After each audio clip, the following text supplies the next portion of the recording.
are you? I hope you have had a great Labor Day weekend. How is everyone doing? So in this video I wanted to talk about, let me just see. Okay. Very briefly, I wanted to talk about what happened today and what chaotic and messy the defense was in the Dan Markel Adelson family was. And again, this channel is not a true crime channel. I actually am against these type of true crime channels. This channel is about socio-psychological analysis of events that can include trials, but can also include political events, can include what's in the news, and can include people that their individual psychology affects the society's psychology as a whole. And so I am also against, as people know me for some time, against these true crime channels who are, and that also goes into social psychology, manipulating people and making these true crime videos as some sort of party, watch party, get your popcorn, etc. And this is what I'm actually against and make people aware on my channel, hence the socio-psychological analysis, because from my perspective, and I hope I can finally make people aware that, and I keep saying this, I kept saying this in the Officer O'Keefe's trial, that, I mean, justice for Officer O'Keefe, right? What was his girlfriend's name, whatever it is. So as mentioned that multiple times, there are people on these trials, there are people brutally killed, brutally murdered. Children that people are in life in jail. Children are now up in the open. Nobody knows what will happen with the children. And there's a lot of things that I want people to understand, that it shouldn't be described as let's sit down, let's have a popcorn, and let's have a watch party of this trial. Ha ha ha ha. I get really deep in my core, in my soul, very tortured by that, because again, I see these trials not only as a behavioral analysis, psychological analysis, and I watch how they act on the stand, their voices, do they change, do they shake, and so how people react, who does what, watch the room, see the room. That's important for me to analyze. I see it from that perspective. I also see it from all angles, rather than haha, let's watch, this what happened here and what happened there. This is, I really hope that I can accomplish with people watching my videos, to really make people aware how can we go about in society watching things on social media, on YouTube, on wherever the heck, so that we can contribute also ourselves into the society as a whole. So having said all that, thank you for being here. Thank you for watching. I appreciate, oops, what was that? Somebody dropped something. Oh my God. So thanks for watching. Thanks for likes, shares, and subscriptions. I get so many subscriptions last time in my video. I really appreciate that. So thank you for being here. So when you're here, you're watching, I see you right now, hit the like button and subscribe if you haven't already, okay? So what I want to talk about today is the in the Adelson Dan Markel trial, how absolutely utterly chaotic the defense was, because it was defense's call that bringing all the experts in, or bringing in their witnesses, And the first witnesses, and there were some issues with, I want to talk about two issues here. One was that when anyone has their witnesses coming in, except if they're experts, or even if it's an expert, I think it was an expert, correct? I mean, if they are not expert, but if they are non-expert, you're not allowed into the courtroom until you are called, and you will be picked up from the corridor entering into the courtroom, and then you become a witness, right? So there was a lot of issue there. Number one, that apparently the witness was sitting in the courtroom before he was called, and that was an issue, obviously. And everybody was like, what? Like, how can you not know this? How can you? And then the defense attorney was saying, oh, I was looking in the corridor all for our witness, and I was looking for him and I couldn't find him. Yeah, well, you have to keep track of your witnesses. And because of that, you have to have the assistant, right, just managing everything. So that was an absolute mess, and like very surprising halt there. And then the second one was, which I found it so utterly, like, not only disrespectful to the court, but also disrespectful, like, to the whole trial, to the jury, to all other witnesses from the prosecution side, from the defense side. But what effect did it have on the jury? And that was this gentleman who, after he testified, who apparently suggested that they should take a one-way ticket to Vietnam, where they cannot be extradited to the US. But then, after he finishes, he goes and sits in the audience right next to Harvey Weinstein. Oh, did I say Harvey Weinstein? Did I say Harvey Weinstein? I cannot make this stuff up. Harvey Adelson. Oh my God, I said Harvey Weinstein. Oh my God, what is happening? I think I'm very tired. So he sits next to Harvey Adelson. Like, you just can't do that, right? You just come straight from the witness stand and sit next to Harvey Adelson, whose wife is on the trial. Like, think about this for a moment. So you, as a witness, supposedly saying the truth and nothing but the truth. You supposedly should be impartial, right? You just say what it is. You don't manipulate whatever you need to say for a favor of whatever side you are being called from, right? But when you say you're sworn in, you say the truth, nothing but the truth, you talk, you answer the questions, direct, cross, then direct again, and then you go straight and sit next to the defendant's family member. We got it. You're friends. We got it.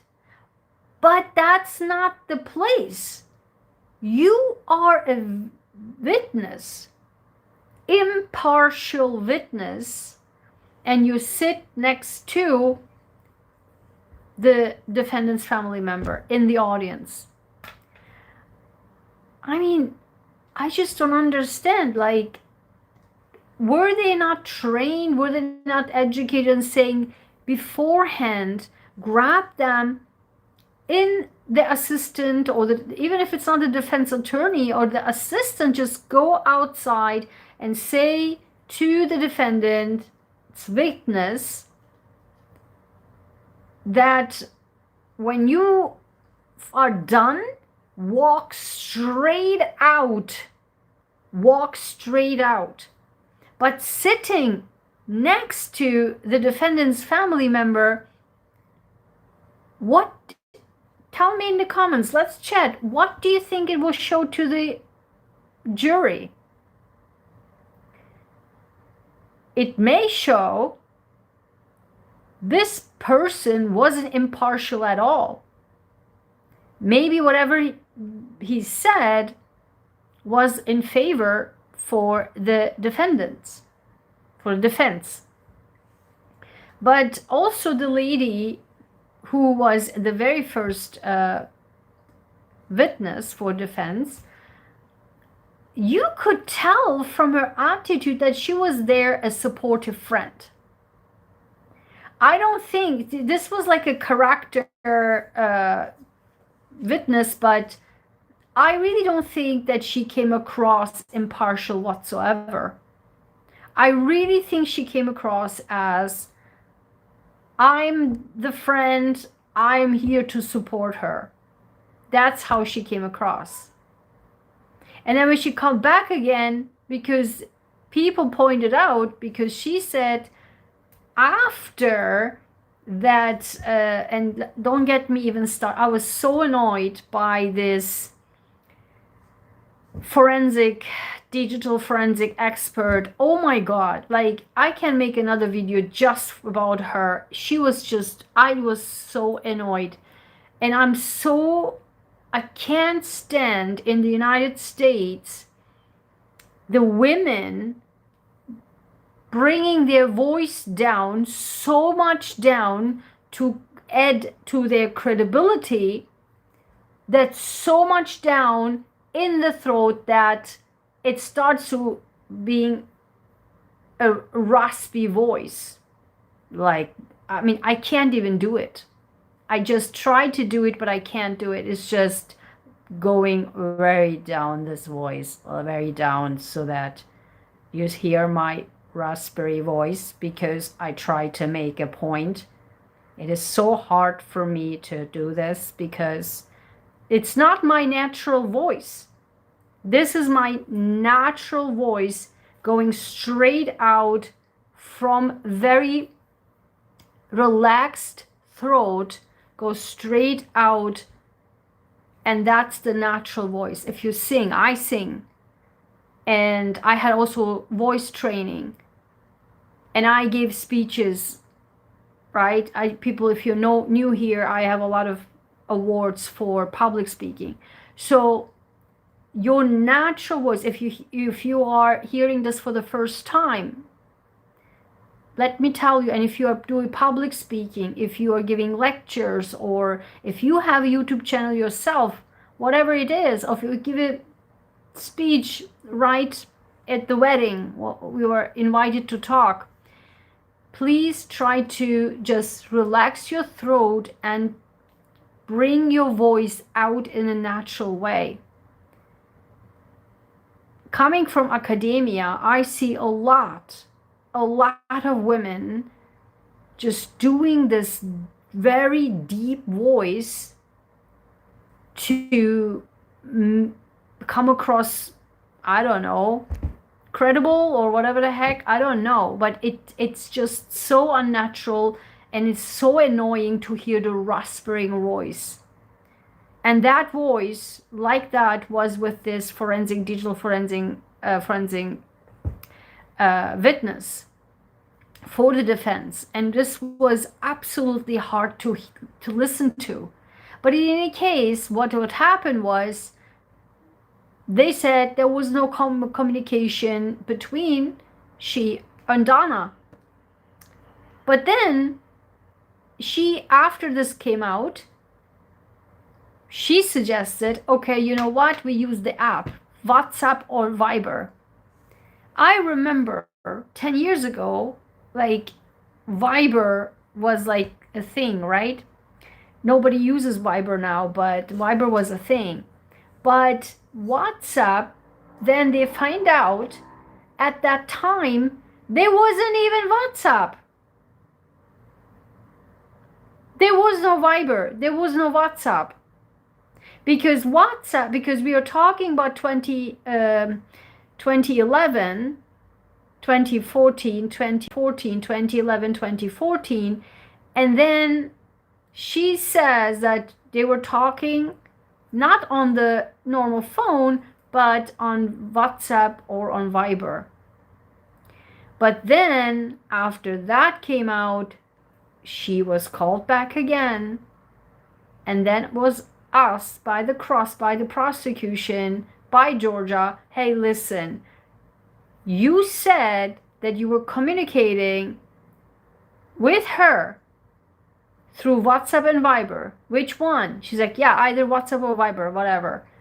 Do you want to have the documentation so that you can remember exactly what you said? She's like, no, if it's in a record, I don't need to remember. It was either WhatsApp or Viber. And then Georgia said, listen, WhatsApp wasn't even a thing until 2015. Yeah, then it was Viber. I mean, this was like clearly the character witnesses were clearly there for partial, right? Not impartial, but partial, because they were just literally, it came across as I'm there to support my friend. So then we talked about, right in the beginning, for people who are new here, and if you're new here, just hit the like. Thank you so much. And you're watching, but nobody's hitting the like, so I appreciate that. So we talked about, go back and watch it, the two chaotic thing that happened. But when we watched, I don't know, 50 minutes of video of what? Right? The jailhouse video, like, who wrote this thing? Who wrote these texts? I mean, the document in the diary, which we discussed in the previous video, it was clear that Donna wrote it. I mean, it's also like, as I mentioned in the previous video, why on earth would she say, okay, I want to write down, I will tell Donna, here, write this down, you will tell this, and Donna writes it down. Like, what? Who would believe that? We heard all of the voice messages. We know how Donna ticks. We know how Donna is controlling over everybody. So you believe, or you make us believe, that Donna actually sits with an inmate and gets dictated what to write. Make us believe, like, what? And so in that long video, which pretty much shows nothing, I mean, all of this was nothing today, like a nothing burger. It was such a waste of time. Like, what are you even trying to prove? We listened to extensive text messages, voice messages, phone calls, text messages, emails. Like, what are you trying to... Thanks for the like, I appreciate it. What are you actually even trying to prove? So you're trying to discredit, really hard to discredit inmate. But then Georgia hit it again and said, listen, I mean, not only number one, we discussed that, like, how would you make us believe that Donna gets dictated by somebody else to write that down? And apparently, not only that we saw, they were writing, Donna was writing too, right? And so, and Georgia made it clear that when the inmate got these this notebook was coincidentally right before, so they wouldn't even planning, the prosecution wasn't even planning to, they didn't even know about this existence of this note, but apparently it was just a sudden thing, like a miracle, that she had this in her hand already written, and then she gave it to the prosecution. So it was a kind of like really a nothing burger over a nothing burger. So I guess the strategy was for the defense, I think they didn't even have a strategy. Like, what are you trying to do? It wasn't even clear. So, okay, if you tell me, Ayguen, they're trying to, I mean, what they wanted to try was to discredit the inmate. I think they pushed that really hard. They also pushed not only character witness, but also it pushed so hard. They pushed two things today. One, Donna really definitely wanted to come back from Vietnam for bar mitzvah. She would never in the world would miss the bar mitzvah. So she would definitely, in a million years, she will absolutely come back. So that they desperately tried to prove that, number one. Number two, they desperately tried to discredit the inmate testimony, both of the inmates' testimony. I mean, we will get to the first point. For the second point, it doesn't matter if they discredit them or not. Why does it not matter? Because we whole see the entire scenario already, listened to, watched with our own eyes, own ears. So we already are 90% get the information, even without these inmates that, oh, Donna tried to bribe them. So what? I mean, that's not really the 90% of the point.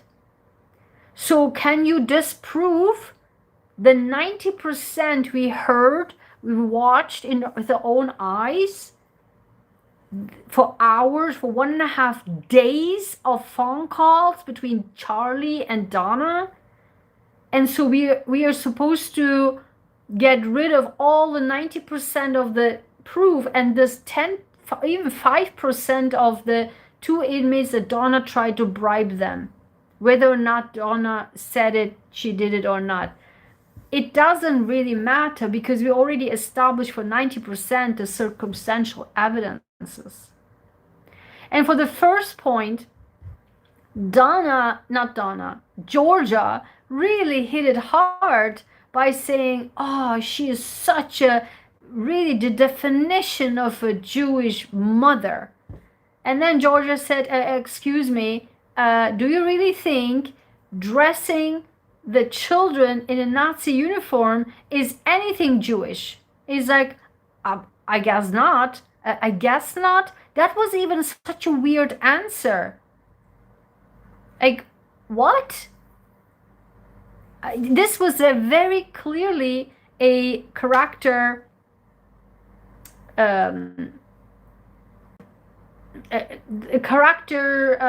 witness that was in support, partially in support of Dana, both of these people, three of these people.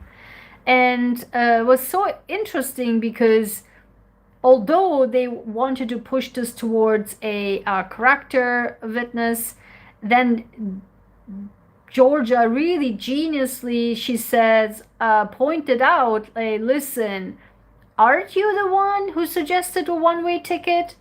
Yeah. Aren't you the one who were picked because you are better in computer stuff than Harvey and Donna?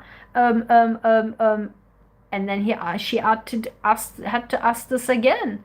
And then he said, yeah. Like, what? So I think it was just a really hard to watch push of nothing burger over nothing burger. There's no strategy, no really strategy at all. And this is just unbelievable how chaotic it is. And then did you see here how they said, how much did you get paid? She got just 10 grands, that forensic digital expert. 10 grand of what? So I guess Sarah was pointing it out, like, how much you got paid. I was like, wow, can they even ask this question? And apparently they can, no problems there. And it did all the math, and then boom, 10 grands. So wow, for that she get 10 grands. And I just missed the point of whether justice was just for the travels 10 grand or for the whole thing. I thought it was the whole thing, but some people were saying she might get up to 100 grand. It's like, no, I don't think so. I mean, I think this was the whole thing, 10 grand. I don't know. I'm just like in shock. Like, how, for what exactly are these people getting so much money? So maybe I should just stop doing YouTube, getting from all these watchers a few likes. So by looking these people, right? Just for the travel it was 10 grand, but for the whole thing was 100. Is that also what you thought what it was? Is your name Shayla? Shayla, what a nice name. So I just couldn't believe it, like how much money. I think the point there was from Sarah that, how... Oh yeah, okay, I'm just seeing this now. Just for the travel was 10 grand. Yeah, okay. This was wild. I mean, just for the travel 10 grand? What world are we living in? It's just unbelievable to me. Like, I am so mind blown. That comes back to the socio-psychological analysis. Like, I'm so mind blown in this day and age how much unqualified people make so much money. We see this on YouTube as well. How much people know nothing, no qualifications, no knowledge, making BS up as they go, talking about nonsense all the time, and making all the money. Having all these subscribers, have all these likes, all these people are these fans. You're like, what? How? It is such a wild world right now. Like, everyone who knows nothing can make lots of money. What did that woman do? 10 grand just for the travel is insane. I think the point there was, like, for pointing out, I guess, because something about that they don't have money or whatever, but they are ultra rich, so there's no problems there. So all in all, it was a very chaotic, very nothing burger, total waste of time. And I've been, tomorrow, it is still under the question whether or not Charlie Adelson will testify or not. That will be very, very interesting. Do you think he will testify? I don't think so. I don't think he would. um because I also heard that he has, I think, appeals going on right now. I'm not sure. Something is going on with him too. So I want to make another video, but maybe just I can do it right now. So since people are here and I don't have much time, so we'll end this too, because if you're not really engaging, so that's no point. I wanted this to be just a conversation style, but I keep going on if you're not engaging, so then I will close because I have a lot of work to do. Because I will be have a campaign for a cancer organization, because I will be going to the United Nations so I have to do a lot of work. So I just want to come on here and talk about this stuff, what I just saw today. So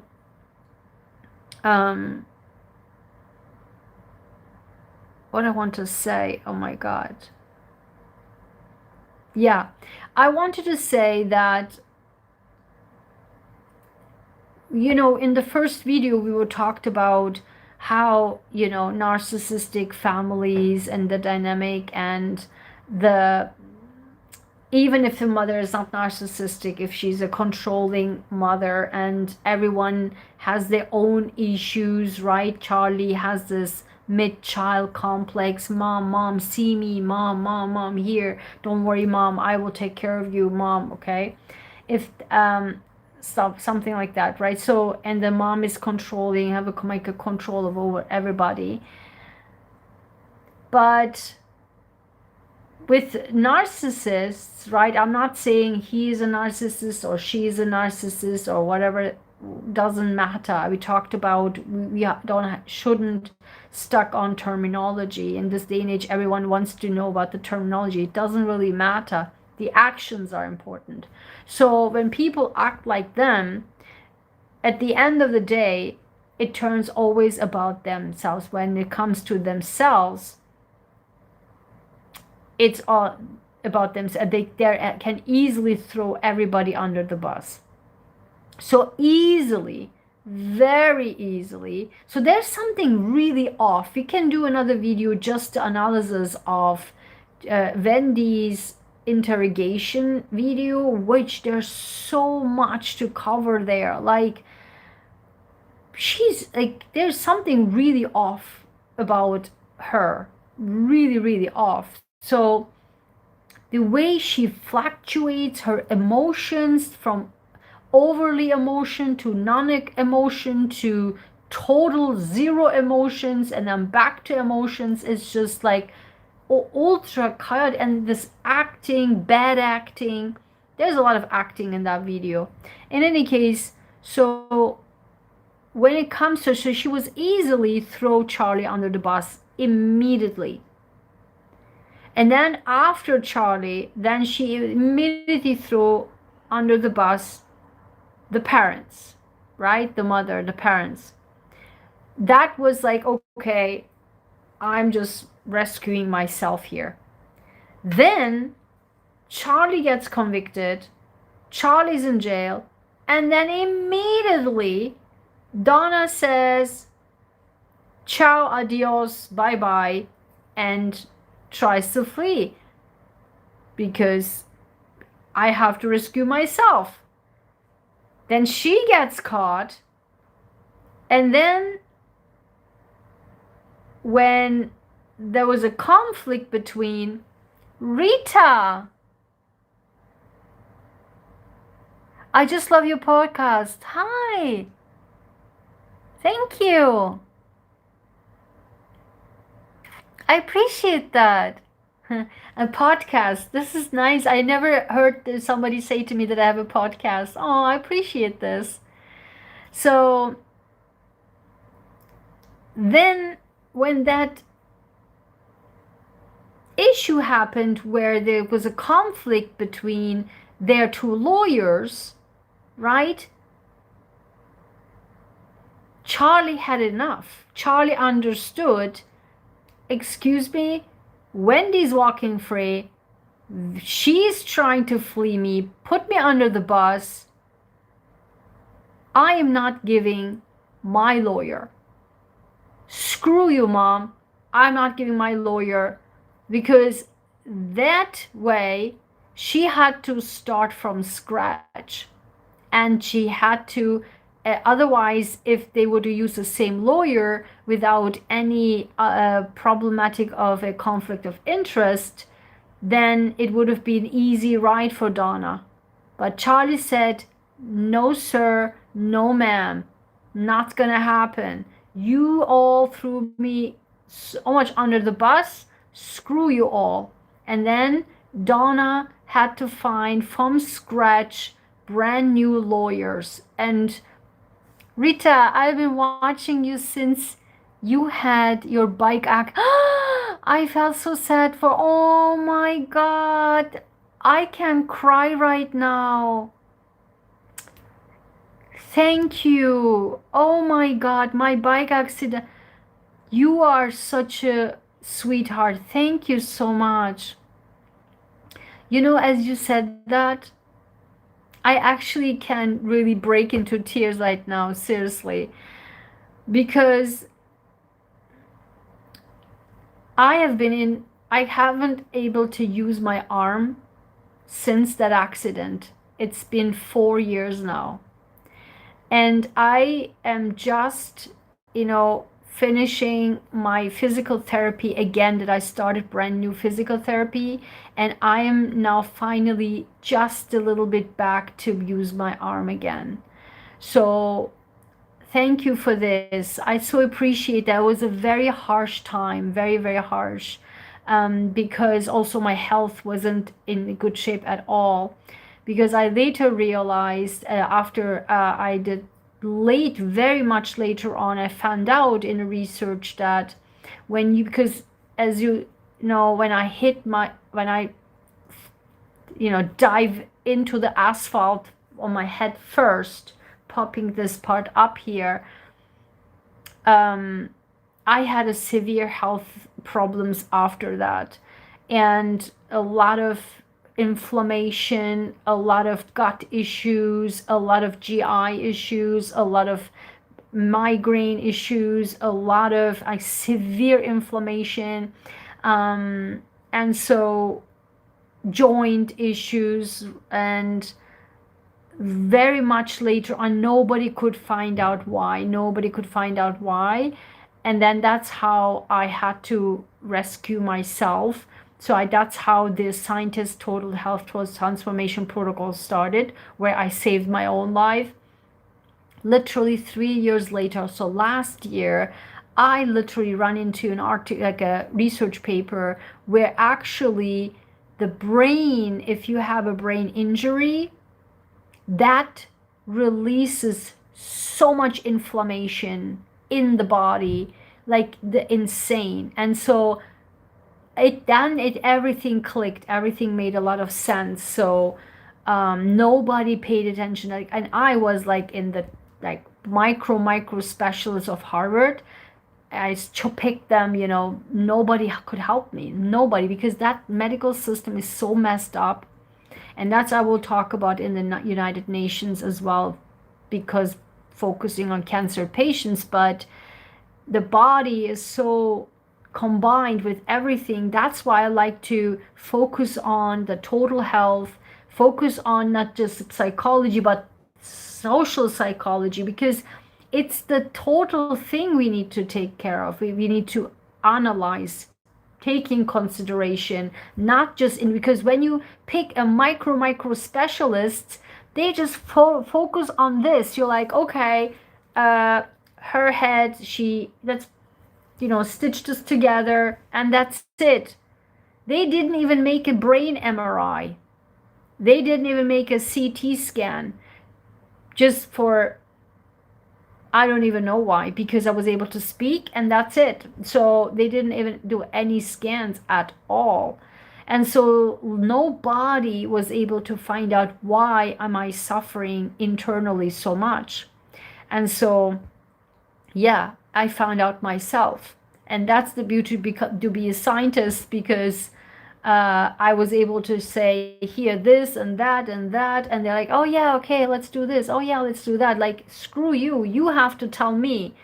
And so yeah, and I have videos if you're interested in how the medical system is so unbelievably corrupt and unbelievably not helping the patients.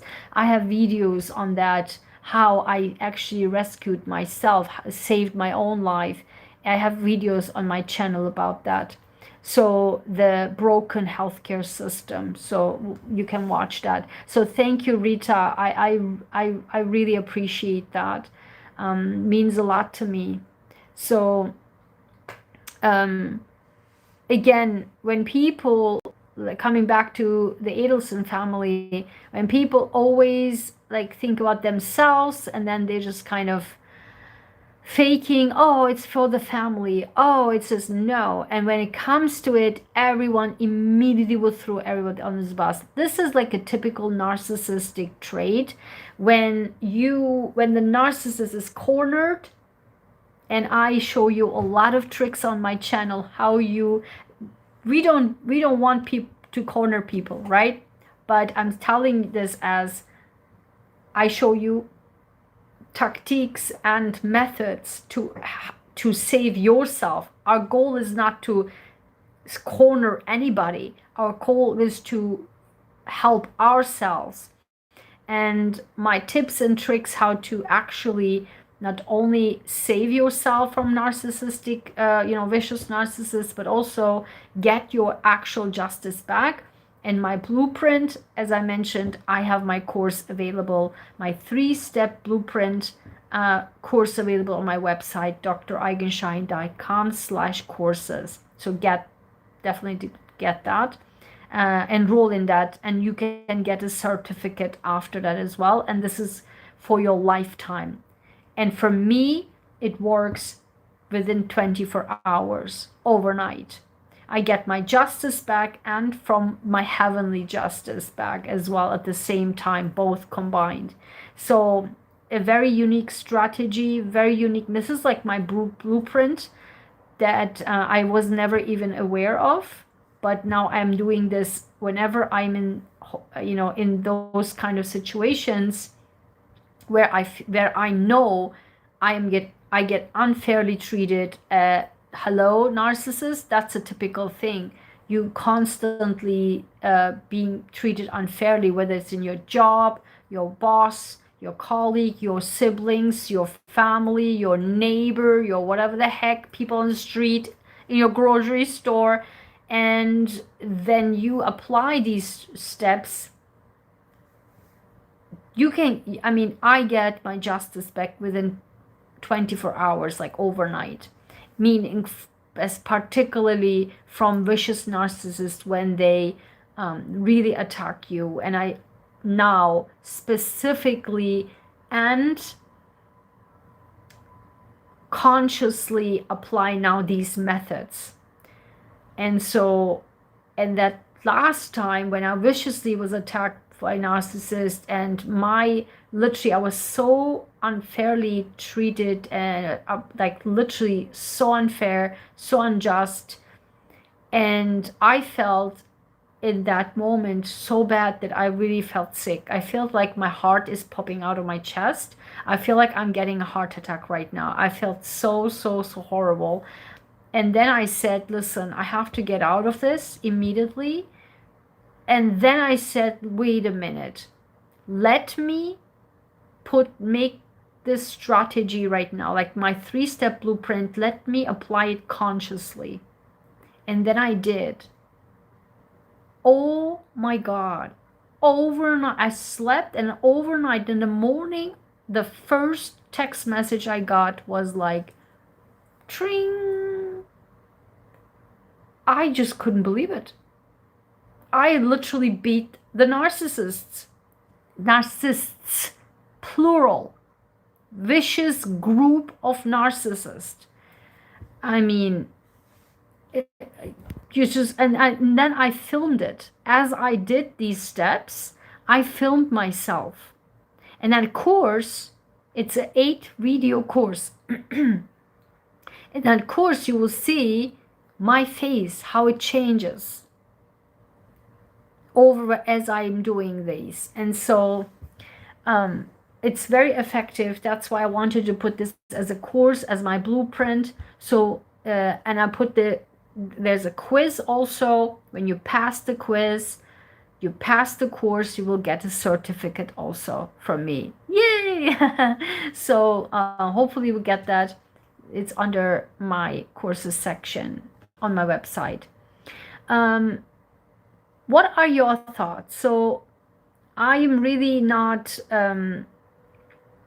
as I said, into just, after every trial, watching this and then, this happened.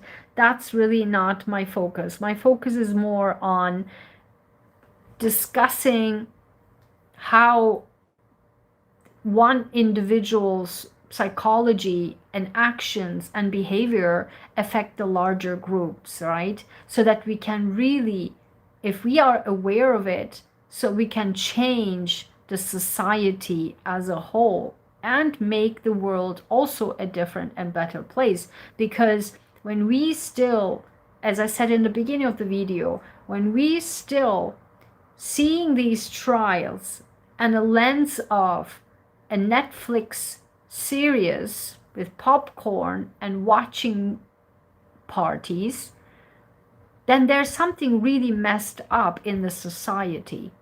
Why do we have so much pleasure in watching people's misery? I feel very uncomfortable when I see an inmate walking into a courtroom. I feel very, very uncomfortable to even look at it. I just can't. So I just don't want to watch an inmate cell for 50 minutes.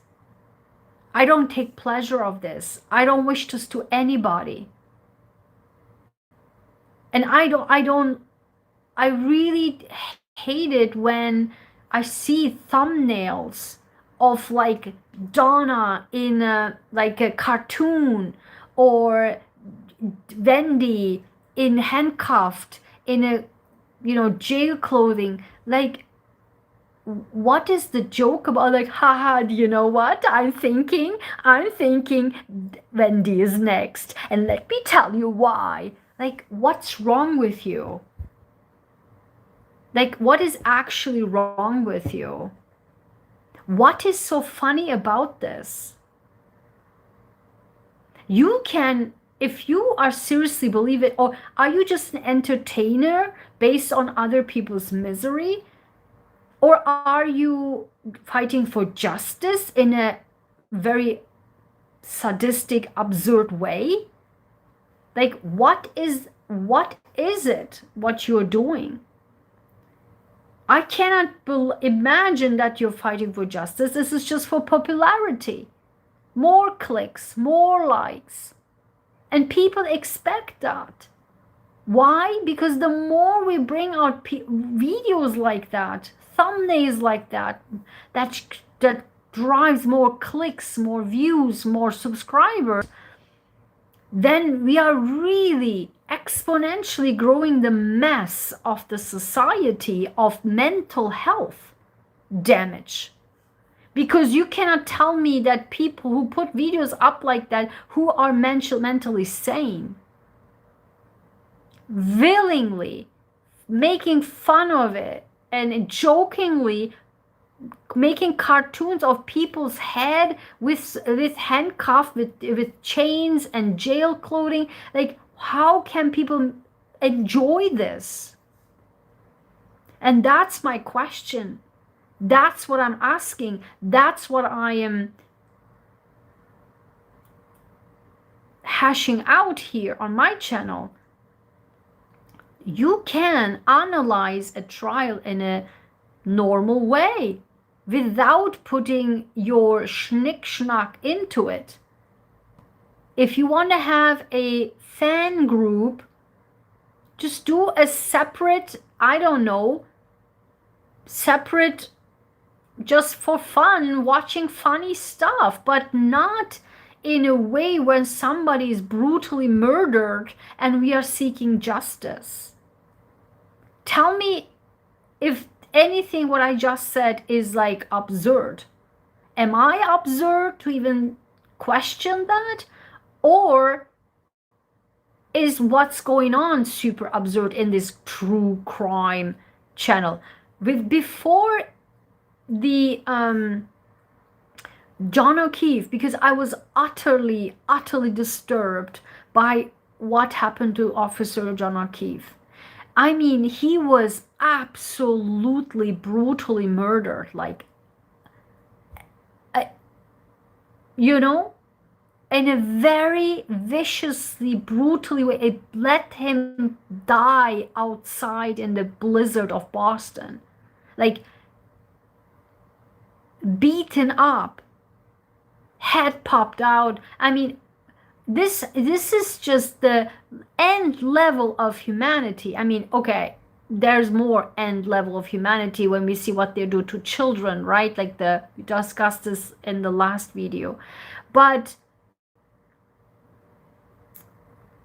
before, when I started to talk about this, because I was really wanted to talk about, I had so many things to talk about what's going on and how people behave and all that, and what the whole scenario is, and getting justice, because this turned quickly into a one women show, right? And everybody forgot about what Officer O'Keefe was suffering for. And so before then, when I started to cover this last year, again, just doing analysis, socio-psychological analysis, that is, I didn't even know that a wording or genre or category of true crime even exists. I had no idea. I didn't even know what that meant. I heard for the first time the wording, the phrase true crime. And then apparently, oh my God, there's a gigantic section on YouTube about true crime. I was like, what is going on? Then I realized there are true crime fans out there, t-shirts, and making the YouTubers making tons of money off of these videos. And they come on, lawyers making these shows. Get your popcorn. Hey, watch movie. Let's call it a watch party. And then, by the way, I have the merchandise. Whatever Karen Reed and these. Like, you are now making money off the murder and seeking justice for the brutally killed person's trial to seek justice. I mean, what is a messed up scenario here? Do you see what I'm saying? I mean, I encourage people to think critically. Every single video I mentioned that to. When you watch anything on YouTube, anything, read any article in the news, question it, even question me, what I said, question what you are listening to right now. Be open-minded and understand, like, bring it together, that what you watch, what you read, what you listen to, in combo with what you research for yourself, and bring that two together, and then make up your own mind.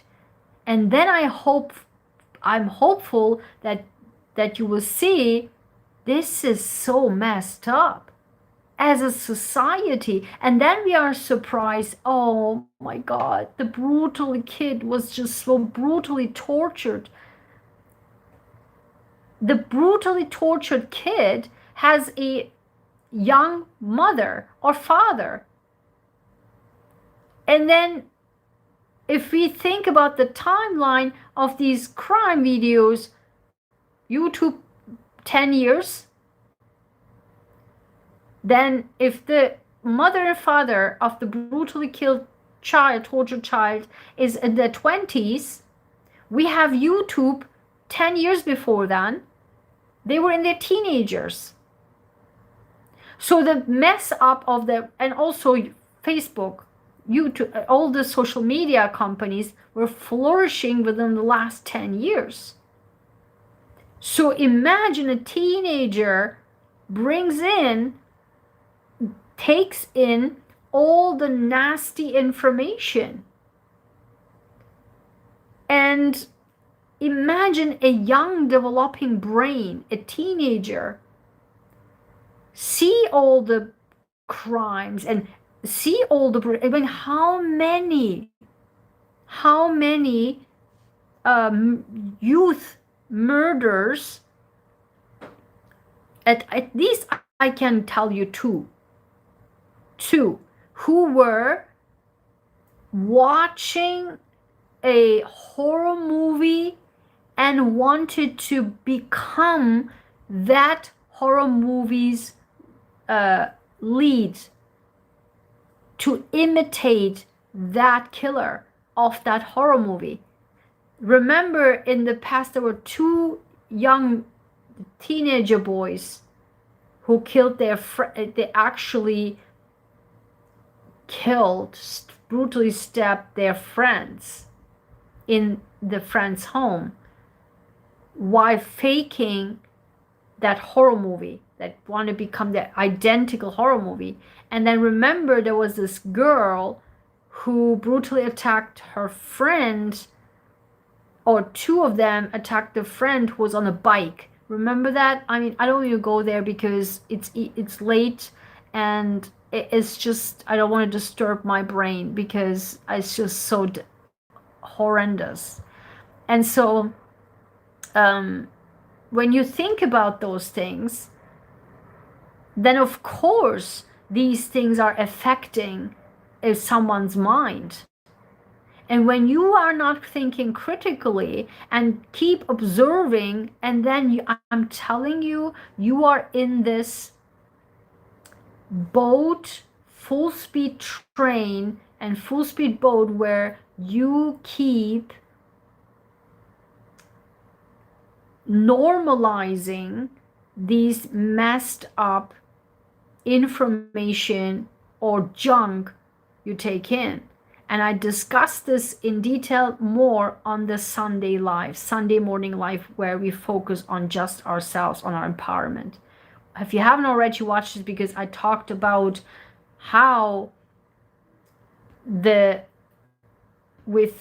can accelerate the massive destruction when we are not aware, because then we speedily go into that boat of normalizing and these types of behaviors. Once, if we are not be careful, if we are not thinking critically and say stop, this is not correct. If you can go to a YouTuber and say, listen, what is this thumbnail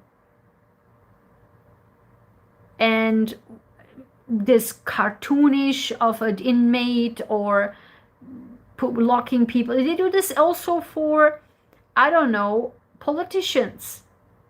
I understand you don't have to agree with the politicians, but putting them, and also now with the AI, the thumbnails are so misleading.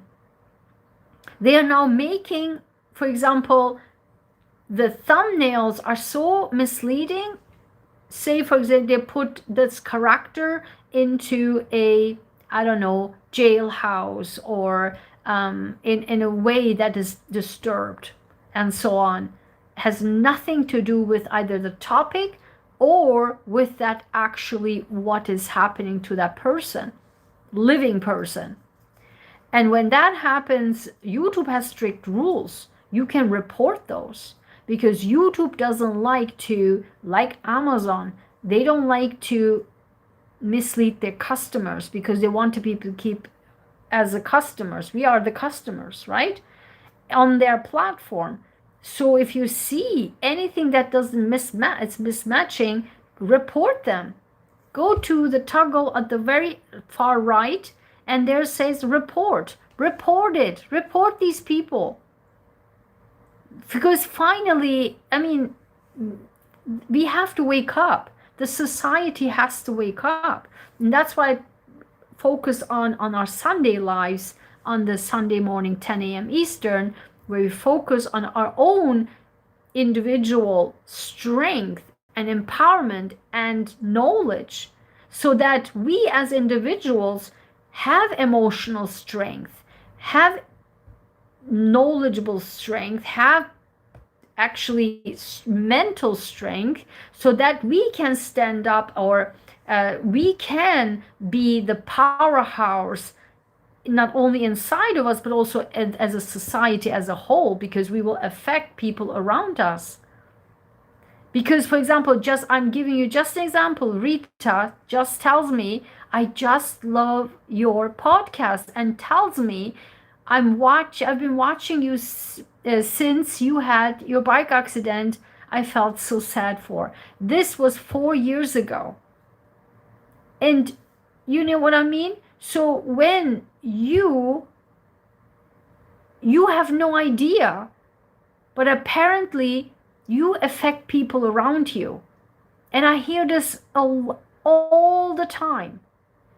When people telling me out of nowhere, oh, you know what? I'm watching your videos. And like, oh, really? Like, yeah, they're helping me. Like, this whatever video helped me so much. You're like, oh my God, seriously? Yeah, it changed my life. I had one teenager from overseas, and watching my videos, and that person, oh my God, literally, he said, he was a teenager, 18 something years old, a 16 or 18, and said, your video helped me so much that I completely changed. He was in like a very, he wasn't nowhere to headed in life, what to do next in life, like he was lost.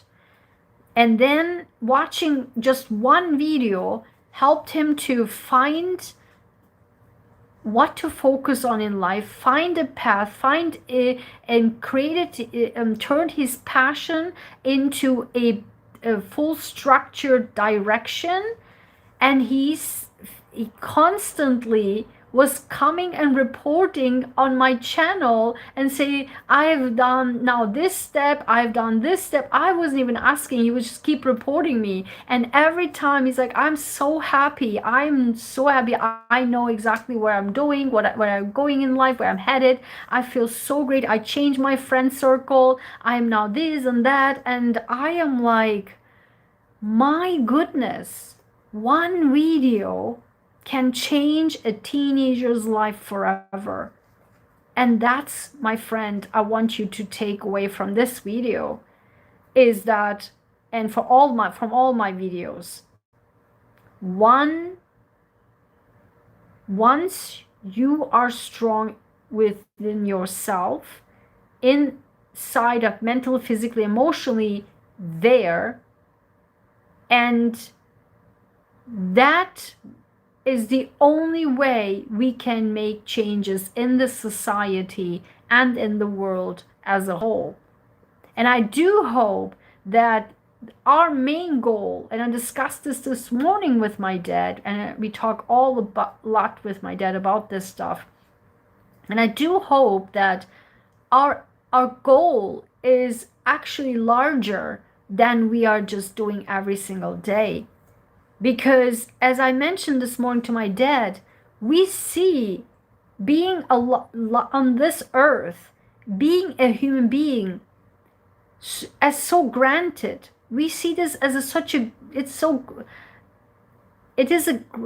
so granted, but we should be able to see it as a gift that is being given us to allow that we can be human beings on this earth.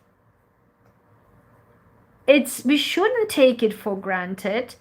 It's such an honor that we are on this earth healthy, able to see, able to breathe, able to eat, drink, and enjoy things,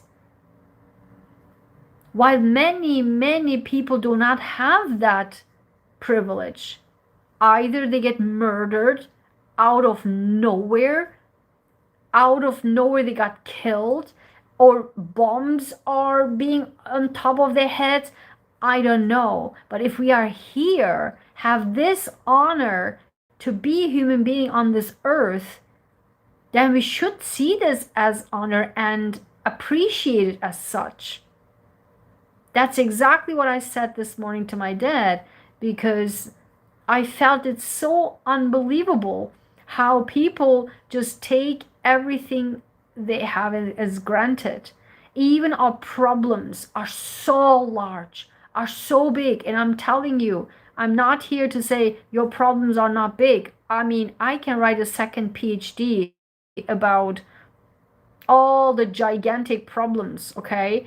But I'm able to, when I say I'm able to overcome it, it's not easy, but people, this society in this day and age with the social media and all the industries are really pucking into our humanness in this world. We really see that everything is an easy way out. People look for the easy way out. People don't want to work on themselves anymore. Even people want to have Ozempic. Why should I just be disciplined and have a great life and watch my diet, watch my exercises, watch my sleeping habits, watch my internet use habits? I can just take Ozempic. I don't care about all the horrible side effects. I don't care. I just don't want to change a bit of my lifestyle. I love going all the way late night watching YouTube or social media, hang out on Instagram. I absolutely love taking it Red Bull, yeah, whatever that is. Or I love drinking 5 cups of coffee. I don't want to change a bit of that. I love just hanging out, drinking one bottle of wine. I don't care about cancer, whatever. I don't want to think about this right now. It's fine. And walk on yourself. No, it's fine. Everything is just so easy way out, easy way out. That's why it is so hard when you ask people to work on themselves. Even from me, from the healthcare perspective, I always say, having a healthy lifestyle, having a good health, mentally, physically, emotional health, requires to be disciplined. If you are not disciplined, forget about it. I talk a lot about this. We are welcome to join my LinkedIn, because on LinkedIn I discuss a lot about this with people from the United Nations and what have you, professors, and they all agree with me. And I'm really going brutally in. I don't care. Like, I actually don't care what people think of me, because in LinkedIn it's like, everyone is so very, very, I don't know. They have to present themselves in a different way. I don't care, because I speak the truth and I'm not changing because it's the truth. So you can talk whatever drug you're talking about. If your patient is not disciplined to get your health in check, I don't care if you're an MD and prescribing all the drugs. One drug after another drug after another drug after another drug, and then no lifestyle changes. And that's exactly with here. The consumption of anything about YouTube, the consumption of anything on your social media, without critical thinking, because no, I don't want to research this. I don't.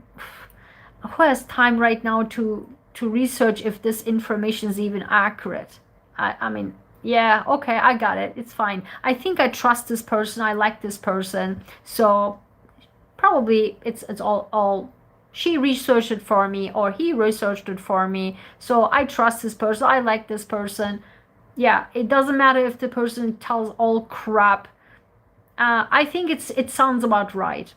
Right? Because also, as I mentioned at the beginning of the video, like the forensic digital expert today, like putting the voice deep down and this raspy voice to make a point. And then out of a sudden you're like, okay, she or he sounds trustworthy. So we have to see our lives in a way that we shouldn't take it for granted, and we should really put effort in solving our problems. We can solve our problems. We can solve our problems. And I am the definition of, despite all the challenges, solving the problems, because we can. We have the power and we can. And that's what I teach on Sundays, because it starts from us. And when I say this, I'm not like these woo-woo gurus, whatever people who are just faking the crap whenever their life is not on check, but they're just preaching the stuff they don't even follow. And when I say all of this, every single word on my channel is, as a scientist with clarity and with the proof of a scientist, it is always proven, tested and proven by myself through my own life, through my own experiences. And because of that, I'm always, every single word that comes out of my mouth on YouTube or otherwise, I can put my signature on it. No problems. That's why I always teach the truth, living by the principles of truth, honesty, and integrity. And if you do that, nothing, my friend, nothing on this earth can beat you. Nothing. If you constantly lie and dig lie and dig lie, and you dig deeper yourself into a well of a lie, then you have a hard time getting out, because you forget the first layer and the second and the third layer of lie, because you're only in the 50th layer of the lie. But when you live by the principles of honesty, truth, and integrity, there's no chance that you will not win any justice, get your justice, or there's no chance you will not win against any vicious narcissist or any vicious person ever, because